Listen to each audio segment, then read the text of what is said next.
कल माननीय सर्वोच्च न्यायालय का फैसला आया है कि पूरे देश भर में सार्वजनिक जगहों पर, चाहे स्कूल हो, चाहे कॉलेज हो, चाहे बस स्टेशन हो, रेलवे स्टेशन हो, स्टेडियम हो, अस्पताल हो, वहां से जो आवारा कुत्ते हैं उनको वहां से हटाकर रेबीज का इंजेक्शन और भी तमाम प्रकार के टीकाकरण देकर उनको होम शेल्टर में रखा जाए। मैं माननीय सर्वोच्च न्यायालय से पूछना चाहता हूँ कि क्या देश में इतने होम शेल्टर है जहाँ पे ये आवारा कुत्ते रह सके? अगर आपको ये फैसला देना ही था तो कम से कम उनके होम शेल्टर का व्यवस्था कर दिए रहते, उनके खाने पीने की व्यवस्था कर दिए रहते। जहां तक देश में हजारों भी होम शेल्टर की व्यवस्था नहीं है, वहां पे लाखों कुत्ते कैसे रहेंगे?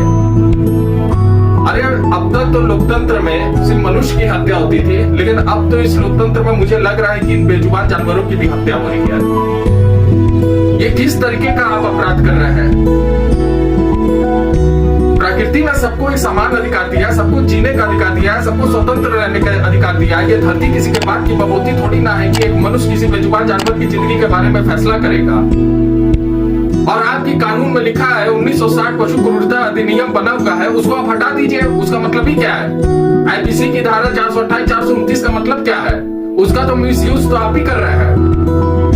मनुष्य अपने स्वार्थ के लिए इस धरती से लगभग 80 लाख जानवरों को लुप्त कर दिया, और आज यही कारण है कि आज 10 साल के बच्चे को शुगर, बीपी, कैंसर, तमाम प्रकार की बीमारियां हो रही है, क्योंकि पर्यावरण भी सुरक्षित नहीं रह रहा है। क्या गलती मासूम जानवरों की? अगर प्रकृति ने इनको धरती पे भेजा है तो मनुष्य के ही तो बदौलत भेजा है, लेकिन आपने इस तरीके का फैसला देकर मानवता को शर्मसार कर दिया है। और इन बेजुबान जानवरों के ऊपर किसी का हक अधिकार नहीं है कि इस तरीके का फैसला दे। उनको भी जीने का अधिकार है, उनको भी चलने फिरने स्वतंत्र रहने का अधिकार है। उनको बदले में क्या चाहिए? आपसे सिर्फ 2 वक्त की रोटी, और आप बदले में उनका क्या कर रहे हैं? उनका शोषण कर रहे हैं, उनको हत्या के लिए आप भेज रहे हैं। क्या ये धरती सिर्फ एक मनुष्य के लिए बना है? अभी कुछ दिन पहले सर्वोच्च न्यायपालिका के ऊपर, सीजेआई साहब के ऊपर जो हमला हुआ था, उसी पे से मेरा न्यायपालिका पे से भरोसा उठ गया। देश की जनता न्यायपालिका के पास जाती है न्याय मांगने के लिए। मैं सोच रहा हूं अब न्यायपालिका कहां जाएगी अपने लिए न्याय मांगने के लिए?